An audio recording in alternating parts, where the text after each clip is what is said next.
Hey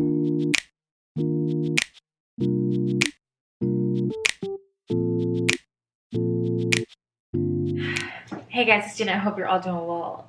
So nice to hear from y'all. I know I just put a video up regarding my first semester of this year, which was PEDD, and I think there's someone in the comment section from that video was trying to get some tips on how to make it through PEDD and how to stay on top of things. So if you were following me back then, you may have seen how much I was utilizing my iPad notes, like screenshots, taking pictures.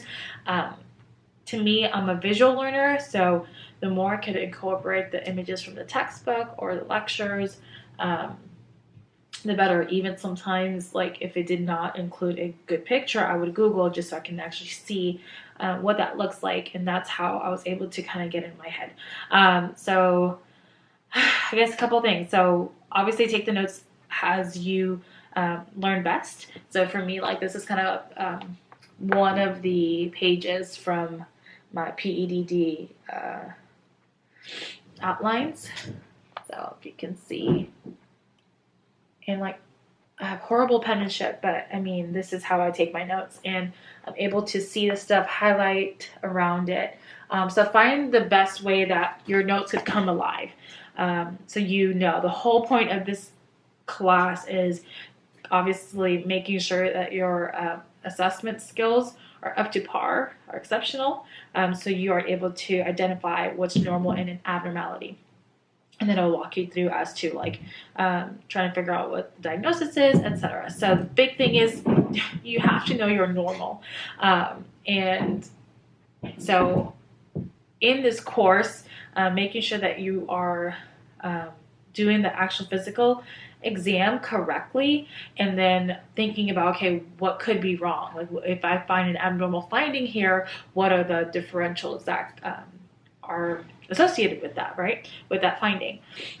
So the book, I think I lent my book and my little pocket guide to some of my peers or nurses at work. I can't remember, so I don't have the book with me. But the little pocket guide, I loved it. On the right side of the actual page, it will highlight in red a really important note, an abnormality to really focus on. And a lot of the questions were in that red section. I'm trying to see if I can find the PDF version of the book. Yeah, so it's the Bates Guide to Physical Examination, and this is an example. So you see how I highlighted in yellow some of the red text.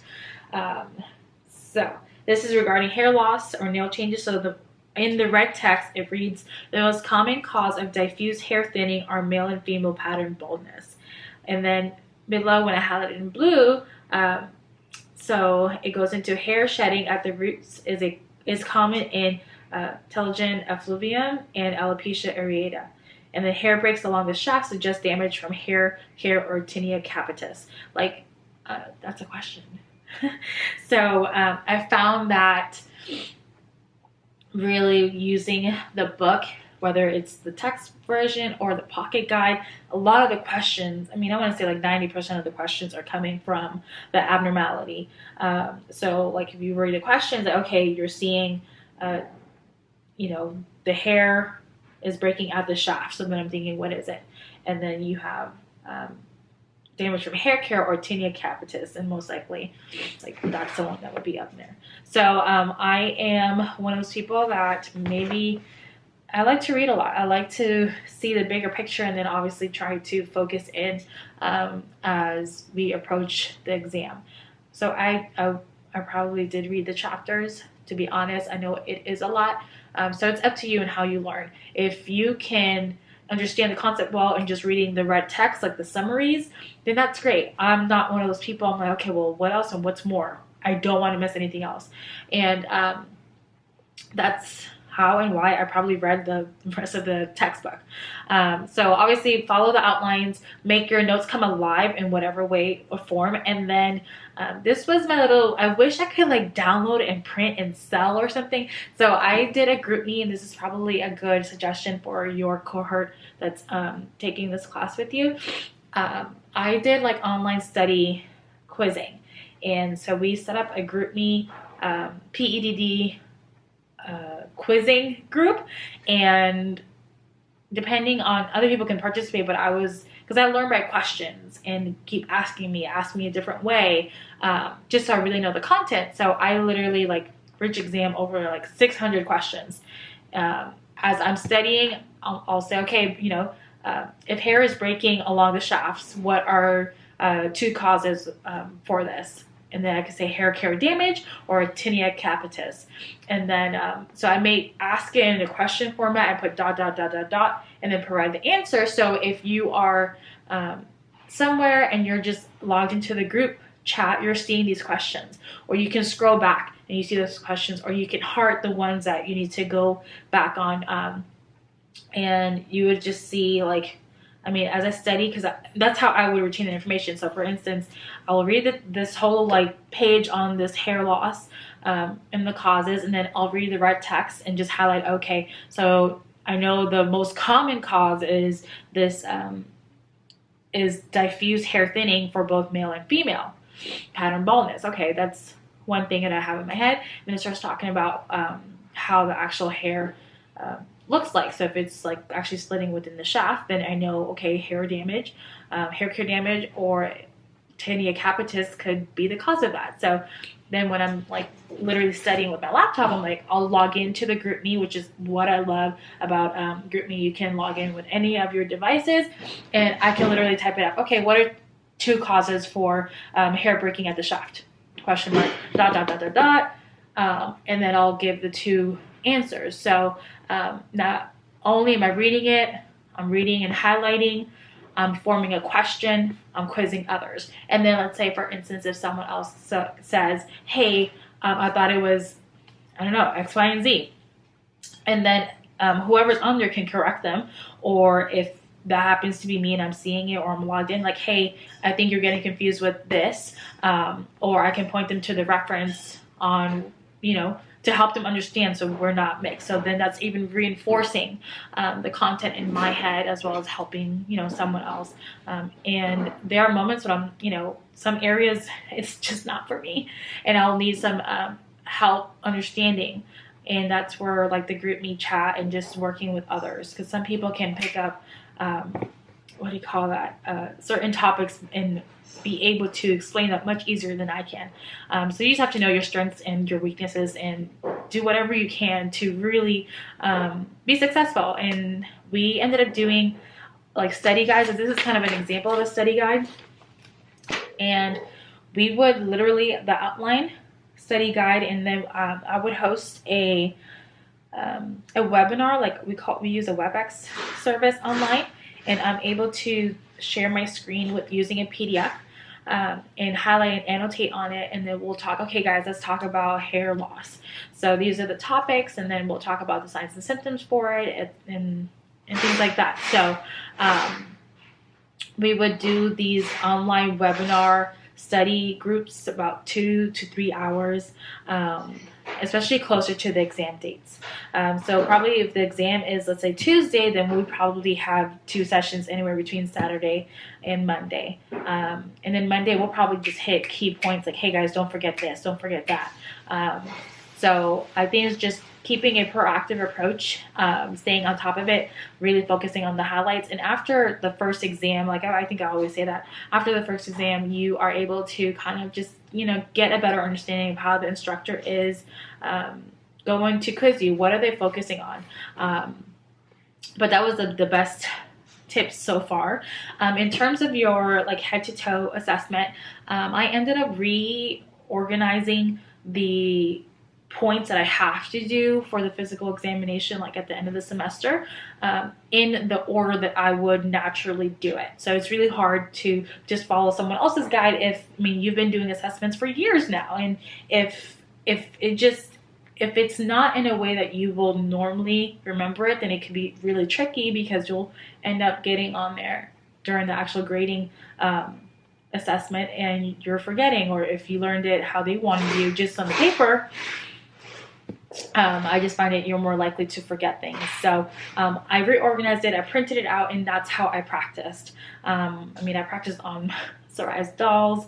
I practiced with my lab partner, even when she was not here, because she was in Dallas or Boston or whatever, so we wouldn't be together all the time. So we still would do like FaceTime, like, hey, okay, walk me through your assessment. And we would sit there and I would listen to her 20 minutes, just, okay, I'm going to do this. Starting sooner rather than later would definitely help, especially because of the stress level. Like, you would be dealing with preparing for final exams as well as, perfecting your assessment. And that could be really stressful. So the sooner you take that, like, the sooner you incorporate your assessment, your head to toe, the better. Even like making sure that you're assigning the cranial nerves to the assessment. Like, at the end of the day, the instructor wants to know what you are doing, what your either normal finding would be, as well as if it's connected to a cranial nerve assessment, and what the deficit would be or anything like that. So best of luck, group study if you can. Just keep refreshing yourself, like, with these notes. I can't remember if they were cumulative or not. I cannot remember. But at the end of the day, my grades were pretty, like, probably low A's. I think maybe one exam I was like a B, and it was just, I can't even remember, to be honest. But yeah, you will do great. If you have any questions, feel free to leave it in the comment section below. If anyone else out there has gone through PEDD or has any tips on just perfecting your assessment, as well as just studying for the didactic portion of it, feel free to leave it in the comment section. I know there are many of us out there that this is a very challenging class for some of those. So any tips will help. Also, if you can get your hands on, I actually purchased a little kit on Amazon with like your pen light, your reflex hammer, your tuning fork. If you just work with the materials and the supplies that you will need to use, and just be more comfortable with that, especially like the ophthalmoscope or the otoscope, like, know how to use them, because that will get you during the actual assessment. You're like, how do I turn this on? How do I put this on? So get your hands on. Since I am in a hybrid program, they do allow us to have on-campus days. So they have lab days that are open X amount of time, and you can go in there and practice. And even if my actual lab partner, when Anne wasn't available, I would still show up, and I'll find some other person who doesn't have a partner, or I'm like, hey, after y'all go, do you mind if I just do this assessment real quick?